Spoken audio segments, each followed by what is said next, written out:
મિત્રો, જો સોસાયટીમાં ચાલી રહેલી કોમર્શિયલ પ્રવૃત્તિ બાબતના કાયદા કાનૂન ઉપર અને ડેવલપમેન્ટ ઉપર તમે નજર રાખતા હોય તો આ જે સમાચાર છે એ તમારા માટે બહુ જ મહત્ત્વના છે. અને આ જે મેં રીલ બનાવી છે તમે તમારા જેવા જે લોકો છે એ લોકોને શેર કરજો અને સેવ કરજો, કારણ કે આ મુદ્દો ભવિષ્યમાં ચર્ચાનો મુદ્દો બની શકે તેવી 100% શક્યતાઓ મને લાગી રહી છે. વાત જાણે એમ છે કે અમદાવાદના પાલડી વિસ્તારમાં સમસ્ત બ્રહ્મ ક્ષત્રિય સોસાયટી આવેલી છે અને વર્ષો જૂની આ જાણીતી સોસાયટી છે.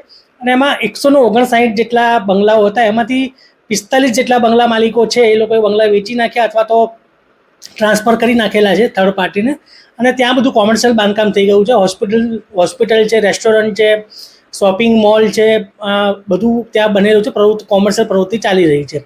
તો સોસાયટીના અમુક સભ્યોમાંથી એક લોકોએ એમાં રજૂઆત કરી હતી કે ભાઈ આ કોમર્શિયલ પ્રવૃત્તિ બંધ થવી જોઈએ, પણ નહીં સોસાયટીના વહીવટી મંડળ કે નહીં સરકાર તરફથી કોઈ જ પ્રકારનો રિસ્પોન્સ નહીં મળતા એમણે અંતે નામદાર ગુજરાત હાઈકોર્ટમાં પિટિશન કરી છે.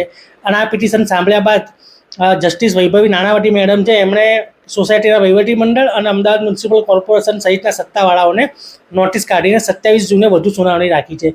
તો આ રીલ જે પણ લોકો કોમર્શિયલ બાંધકામ બાબતે નવી જાણકારી મેળવવા માગતા હોય એને આ ખાસ રીલ મોકલજો. અને આ ઓર્ડરની કોપી છે મેં અહીંયા મૂકેલી છે અને લોયર નિકુંજ સોણીને ખાસ ફોલો કરજો.